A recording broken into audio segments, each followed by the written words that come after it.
Back with Bruce Mitchell, Pro Wrestling Torch, and also getting set for the big AEW this weekend, All Elite Wrestling out of Las Vegas, Nevada. Bruce, what time does that start Saturday? I want to say 8 o'clock, but I could be wrong. I don't know. If it's in Vegas, it might be a little later start. I know I'm watching it. I know what I'm doing Saturday night. I haven't looked at it. Are you going to be doing an update report on this for the? Yes, we are. You'll be writing all that up for Pro Wrestling Torch. And we'll do a podcast roundtable. Everybody's thoughts. Does that come after the event, or you wait a couple of days? No, we do it right after. We do it like immediately. Wow, right that's after good. the event. So whatever time it takes us to record it, and then it gets edited up, and all the smart things I say get taken out of it, and then they put it up on the website. So and they put it up for the VIP members. Now you missed some Ring of Honor lately. I know you talked about that. You missed some Ring of Honor. I haven't seen it all, but have you seen the WOS out of England? No, I haven't. Saw it last night. I'm behind on that. Watched it last night on Stadium TV. It comes on every Wednesday now. Andy? What's that? What'd you think of it? I've heard people talk liked it. about It's not bad. That's not bad. I mean, it's kind of like watching a circus because you got the mom and dad and the kids. They look at you and laugh and smile like they go to watching a major event. It's not bad. I mean, it's just different. It's not completely like wrestling in the U.S., but it's just not bad. Yeah, world of sports, and there's there's a lot of battling going on. And some names we know there too. In the past weeks, I've seen Will Ospreay. I've seen British Bulldog Jr., Davey Boy Smith. We saw also Brado. This guy Brado, who was Impact or TNA for a while. He was there. Right. And this guy named Drew Bennett. His name familiar? Drew Bennett? Heard that name? No. He was in the U.S. at one time. Anyway, it's on Wednesdays on Stadium TV around 10 p.m. for an hour every Wednesday night now. Yeah, I've heard people talking about it. I need to look back up. And of course, if we're talking about people on major shows, imminent is our friend Trevor, not our friend, but I guess our friend. Trevor Lee out of Burlington. What name's going by again? He's going by Trevor Lee. Just Trevor Lee. Trevor Lee should be on NXT Good stuff. soon. So that'll be interesting to see how people react to him after building a good bit of his reputation right down the road in Gibsonville, North Carolina for CWF Mid-Atlantic.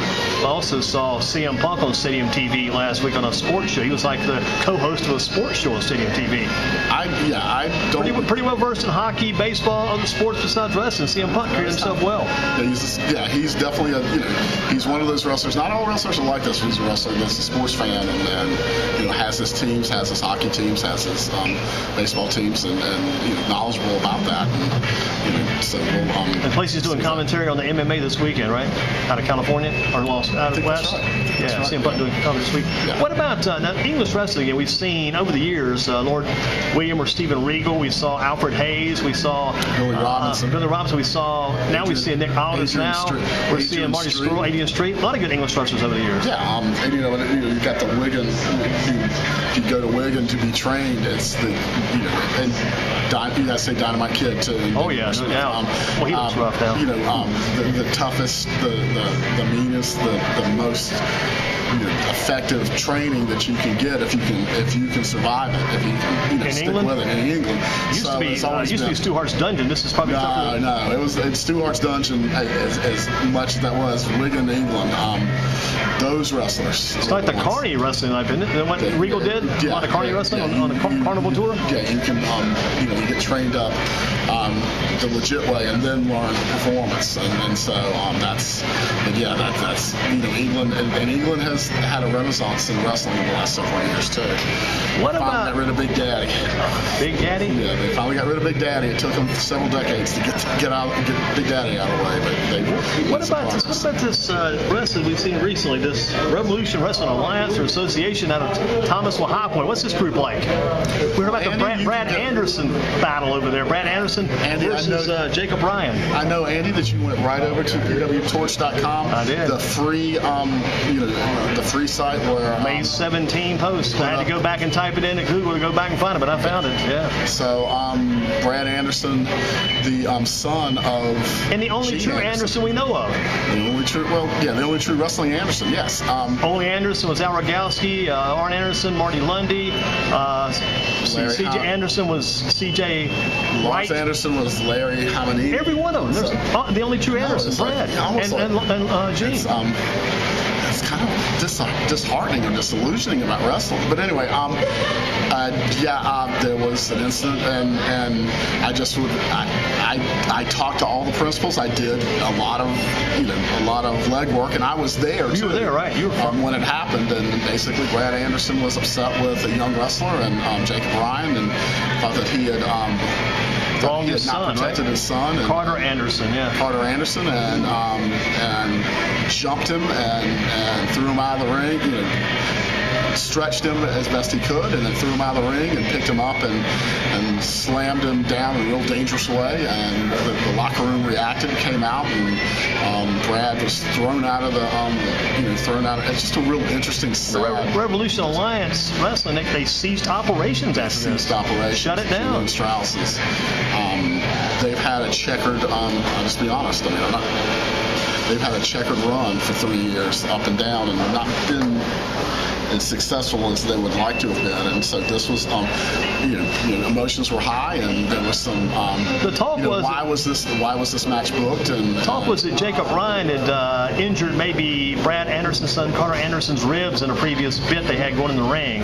Yeah, I'm not a believer, and I mean at all, in underage wrestlers. And the thing about Carter, he looks just like Brad did 20 years ago. Carter looks just like his dad did. I mean, that's exactly how Brad looked 20 years ago. 30. Yeah. 30. Now Brad looks like an MMA man. He looks crazy big now. He's in his early 50s, and he's very large and very muscular. And there was a lot of bad feeling back and forth. There was a lot of, and I have to say, I've been going to wrestling for 40 years, and I've never seen, I've seen matches get out of hand. I've seen unprofessional things, but I've never seen that. I've never seen. Well, here's what I saw watching the video.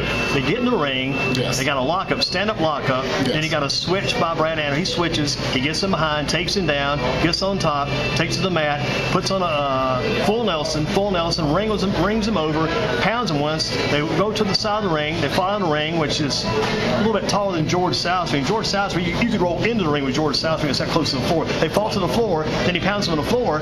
I mean, Anderson, Brandon, kind of hard, but I've seen rougher moves than that before.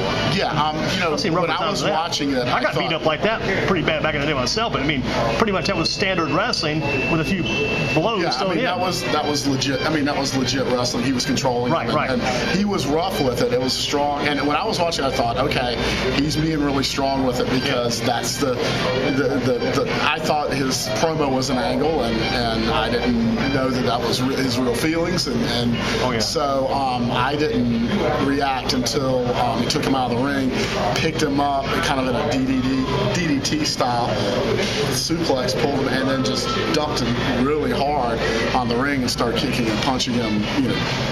How were those fans reacting sitting in front? They were sitting right on top of it. How did those fans They weren't happy. They recognized what they were seeing. They didn't want to see that, and they thought that it was kind of, they understood that it's one thing for, it's bad enough to get in a fight where two guys are fighting each other and each of them know they're fighting. It's one thing where one guy's performing and the other guy, gives. And in wrestling, you give your partner, as it is in the match, your body, and you do moves and you trust them and you cooperate. But you got to always be prepared. The other guy might snap. I think in the back of it, you always got to be prepared. Yeah, I think these guys are crazy. You better be ready for it. There's a lot of back and forth, but I always think it makes for better wrestling. It makes Stiff for wrestling, better. No, well, it makes for better just to have that. To have that amateur background, to have that basic wigging background, know some of those things, and then and it makes for you can do more as a performer. But then, then if you do, there's a lot of craziness, and particularly in the independent scene, and there's people that you never know. And this was a never know. After it happened, Brad slammed him the last time, and walked around the ring and walked out. And then what happened after that? The wrestlers, White Mike of the Gymnastic Boys, and about 10 wrestlers, and Julian Strauss came out of the ring and started yelling at Brad. Brad came around. They went out to the hall. The wrestlers were following. The fans started to follow, and then they started yelling at the fans. Did he ever have to grab Brad and hold him back? No. Okay. As far as I know. They got him out of the. He went into the hall, and then there was a security guard. The wrestlers told Strauss that that Brad and Strauss was really apologetic and just. But the upset. word about what I read in your article, or read part somewhere in the beginning, Strauss supposedly knew what was going on. Yeah. And he knew what was going to happen, but he didn't take any precautionary measures. I talked to someone else that a friend of Strauss that showed me some texts after the incident with the son that definitely he knew what was and his claim is that he talked to Anderson. Anderson said no, there'll be no problems, we'll perform, and unfortunately he also said that it's an Anderson, they keep their word, which is really problematic in so many different ways, but so it was, slammed it down, and then they told, you're not going to change in the locker room, get your stuff and get out of here. And did they have any security there? They had one security guard. He and the promoter, he and Strauss escorted Anderson out. And did they continue on with the other matches? They continued on with the other matches, but the feeling was, you could tell, particularly the Gymnastics, the greatest tag team of all, whatever, I forgot what the name of it was. The Gymnastics match was, those guys designed it to let the fans know that they were not happy with what happened and they were not coming back, but they were there to continue the show for the fans that were there, because that's what a professional does.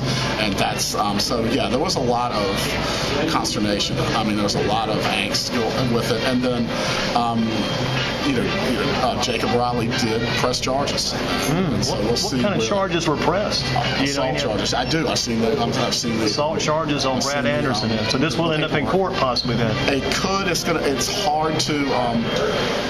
It's hard to prosecute those, because generally you go in front of a judge, or it gets in front of a jury or a judge that doesn't understand that, aren't they fake fighting anyway? Right. Work and shoot, right? So they don't understand that, laying it out that way. But he did, and so there was a lot of people commenting on Jim Cornette commented on it. Baby Doll did. I saw Austin Aries. I saw Sean Waltman. And saw quite a few people.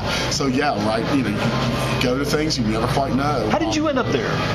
I go to those shows every once in a while. I've written about Julian Strauss's promotion before, and then my friend Johnny Fairplay was he involved that night? Johnny Fairplay? He was there doing color commentary. I've known Matt Coon for years. Coon, I saw his post. He actually posted the video, I think. Yeah, and I've known him for years, and so he's dipping his toe into calling matches, and so that was basically. And I know a lot of the people involved, just the local independent wrestling scene. But as far as it's over for Revolution Wrestling, it's over. I mean, they suspended operations. So does that mean it's over for them, or is it stranger things? I'll just say this. Well, can we get these guys to time to Gibsonville? Get a match between Brad Anderson and Jacob Ryan. Get them to Gibsonville. That's the next thing. That's the promoter's dream. That's not helpful, Andy. It can't work. You saw what happened. We'll bring us some extra security. You saw what happened. That's not helpful. We get Brad Anderson versus. I think Julian Strauss can tell you that. I think that there are some stars in his eyes like that, Andy, and right now he. But I've got a different approach than he does. I say go Carter Anderson versus Jacob Ryan, and Brad Anderson handcuffed to the ring post in the corner, and then go at it, and then see what happens. Andy Durham, a special referee. No, Pam Anderson comes out, saws the chain off, and Brad jumps in the ring. They all go at it. Because I know that Red Jones was not happy refereeing. What about this guy, Red? Who is he? His name stood out. That made an impact on me. Red Jones. Red Jones. Red has been around for many years, and the area's best. I'm sorry, I'm looking at your camera right now. The area's best referee. I mean, he's a very strong. High marks for Red Jones. And was shook by that. There was some questioning of why didn't you get in there. And he was calling a match at that time. He was calling, why didn't you separate the two? Does he have enough background to stop something like that? He's not big enough. Yeah, okay. No. I mean, he's got plenty of background, but it's like with Brad Anderson, and Brad Anderson trained where he was. It didn't even occur to me that Red did anything wrong. And looking back at it, he didn't do anything wrong. He did all he could, I guess. He did everything he could, and that was. But there wasn't a lot that he could do, and particularly you don't know how dangerous a person's who's doing that, because it's a pretty cowardly thing to do, honestly. I'm still surprised nobody had to hold him back at any time. So many times you had to grab these guys are trying to keep coming, and they have to grab him on the back and drag him out of the building. He meant to deliver a receipt. He meant to get revenge on the guy giving his underage son a agreed upon beforehand clothesline, and so and like there was a guy on this show, independent of all this nonsense, that 15 years old is wrestling the show, and I'm 15-year-old kid. Yeah. And how old is Brad's son? Any idea how old Carter Anderson is? Around that age. Yeah, they got a 15-year-old kid on the show. Yeah, he wrestled on the show, and like how big was this kid? He looked like a kid that could be a wrestler in 3 or 4 years, a professional wrestler in 3 or 4 years to grow into it. He could actually perform some, but it's not a good idea. It's not, you can get hurt early on as you're still. But there's no written law about how old you have to be to perform, but it's kind of standard that you don't let a kid go in before he's like 18, 19, 20 years old. I would shudder to think what would happen if a kid got hurt, and it's probably happened before, but it's like. What about that Mass Transit Association deal that time? Yeah, the ECW kid got cut. At the worst, but they're, for an independent promotion with limited insurance to say the least, and all that. It's just there was some bad judgment on this show. And I think the match should probably turn the tables around and get this straightened out, settle it all. The match, the brawl to settle it all. I think it's settled now. It could be Rick Link versus Brad. Bring in Rick Link. Link versus Brad Anderson, Gibsonville, first Saturday in June. What about that? Well, Andy, is Link still around? Rick Link? Yes, he is, but he's retired from wrestling. He has some health issues. Does he have any children? Maybe some of his kids. He does. May jump in the ring. He has a young daughter, but I don't think she's coming in. I don't think she's anywhere near. So bring back Link, his final match. He's not had a true retirement match. Bring in Link and put him against Brad Anderson, Gibsonville. Andy, I think Julian Strauss is not promoting wrestling right now, and I'm trying to think if there's an experienced promoter from the past that I know anything about. I know of a building, Phillips Avenue. I'm thinking right there. Remember the grocery store, the Renaissance grocery store? It failed. We could take that building, clear out the aisles, and put a match. Brought in Lodi out of Charlotte. Yeah, Lodi, and brought in Scotty Matthews. Scotty Matthews. You had Scrapyard Dog. Scrapyard Dog. And I could get that guy back tomorrow. I could get him on the card. I saw him the first RWA show was Rick Lincoln and Scrapyard Dog. Really? Rick Link was the best wrestler on the show. Your kid, how long ago was that? 3 years ago. Wow. So Rick Link was that's a blast in the past. Scrapyard Dog. I think he had a few more matches up, but he's like I said, he's had some serious health problems. So he's not getting back in the ring. But yeah. So when's the next match in Gibsonville? Let's give those guys a pop. Let's see. We were there last Saturday for the good show, and then I think in 2 weeks. So not this weekend, but next weekend. And Andy, cordially invited. Come on with me. I'll be there before the summer's over. Who's the guy that's going to kind of step up and be the next top man on the card down there since they've lost so many guys lately? Looking at that, Kane Justice up there, Eric Royal. Eric Royal, he's been around for a while. Is that Eric with a K? Yeah, Eric with a K. Been around for a while. Eric Andrews with a C. Eric with a C. But Royal, I think those first two ones looking at it, and Cam Carter out of this area, originally from Henderson. But no Trevor Lee right now. I can see Trevor Lee for a while. I mean, is there no Trevor of his? Cam Carter is very talented. He's getting close. But yeah, as far as like who's going to be that guy that if there is going to be a guy like that, and you would think like that opportunity is there, and they certainly know it. So whether they can come through or not, and have that dedication to the train. Who's the man in charge down there? It is. It's the booker / promoter. Commissioner William Cross is his. William Cross. Is his kayfabe name, and then Gemini Kid. Yeah, he's been around for a while, hasn't he? His kayfabe name, and so those guys. I bet Brad Anderson would draw a crowd and a heartbeat. I don't think he would. Wow. You don't think he'd draw a crowd? I think that he would lose some money. I don't think no rematch between Brad Anderson. I think they was interested in that stuff, but it was interested in that incident. But as far as like rematch, I don't know that you'd make any money. I think you'd lose some money on that. Assuming that it didn't go wrong again, I don't expect to see that match ever again. What about off the subject a little bit, kind of outside the box, as they say? What about the comic book day down at John Hitchcock's Parts Unknown? How did that go this year? Rick Duhan was there, and so that meant there was much more of a female contingent coming into Parts Unknown than usual. And of course, 2 females coming in is more of a female contingent. But yeah, it was they had a successful event. They had their costume contest. I was there, and lots of folks from all around Free Comic Day is a good deal. It's right up your alley, Andy. I mean, it's right there. But there's, it was quite the deal. I got to sit and talk to Duhan, and he usually updates me on what you're up to, what your shenanigans are. So he keeps up with his wrestling. He knows. He sure does. He knows the stuff inside and out.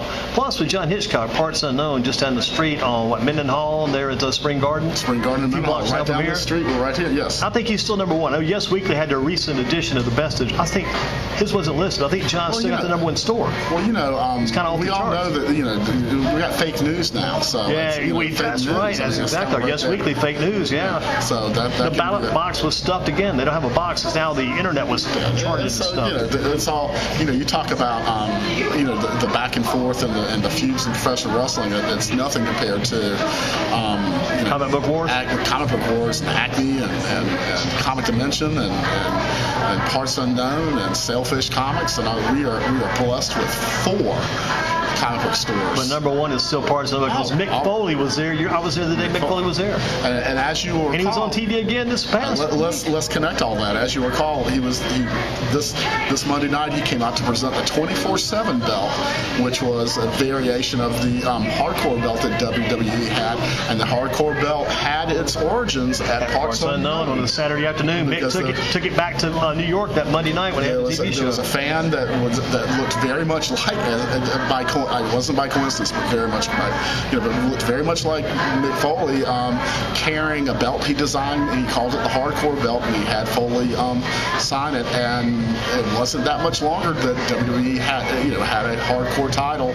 and the title belt looked very much like the title belt that fan had. So everything flows from the center of the universe. John Hitchcock and Parts Unknown. And that's just another example of it. Yep.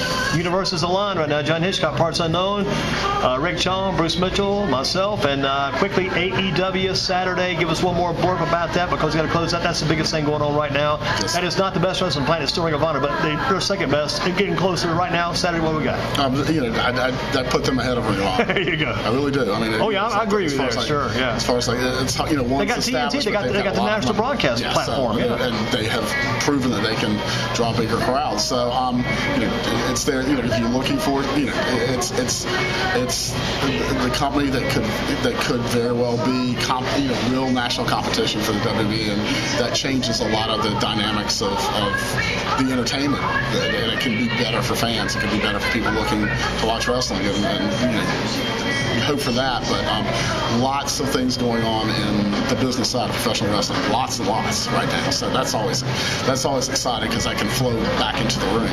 And one more thing before we close: if we cannot get the Brad Anderson versus Rick Link scheduled for Phillips Avenue in the old Renaissance grocery store, if we can't get it scheduled for there, we're going to take it to the Waffle House on Randleman Road late Saturday evening. Rick Link versus Brad Anderson. Waffle House on Road. Put it on one of those basketball courts you're still jamming on. One-on-one. It's like a little one-on-one. Brad Anderson versus Andy Durham. That's the cathedral. Andy's got some. That's the cathedral. No, that's what you do. It's like you got to have your heel, and you got to have your person defending. I had it a couple weeks ago. It was myself, another guy, and a girl. Three-person game playing 21. Guy was a girlfriend we played. They were probably in their 20s.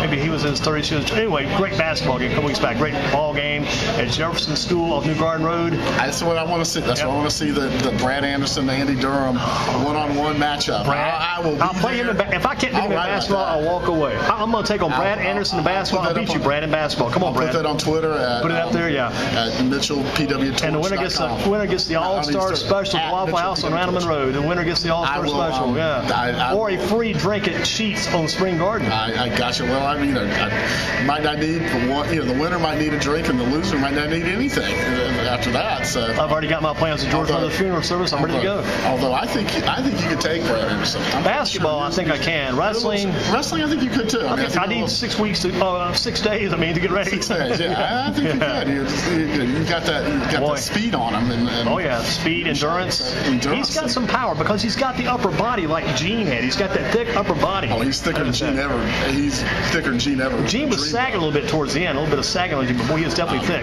Although I wouldn't mess with Gene in a heartbeat. Gene was smart, very crafty. Very crafty, yes he was. He was a ring veteran. He was a ring general. Bruce, you're the general of the ring reporters, king of ring reporters. Bruce, but you're not the general, you're the king of the ring reporters. We'll see you next time. See you next time around. All right. PWTorch.com. You'll be there nearly every day of the week. If not, give us a Twitter handle again. You've got. I'm all over Twitter. You're all over Twitter. I'm making people happy. As Britt Whitmire calls me, the killer of all joy. At Mitchell PW Torch. At Mitchell PW Torch on Twitter. And follow me and participate. That's all you need to know. Yes. Tell us one more time. At Mitchell PW Torch.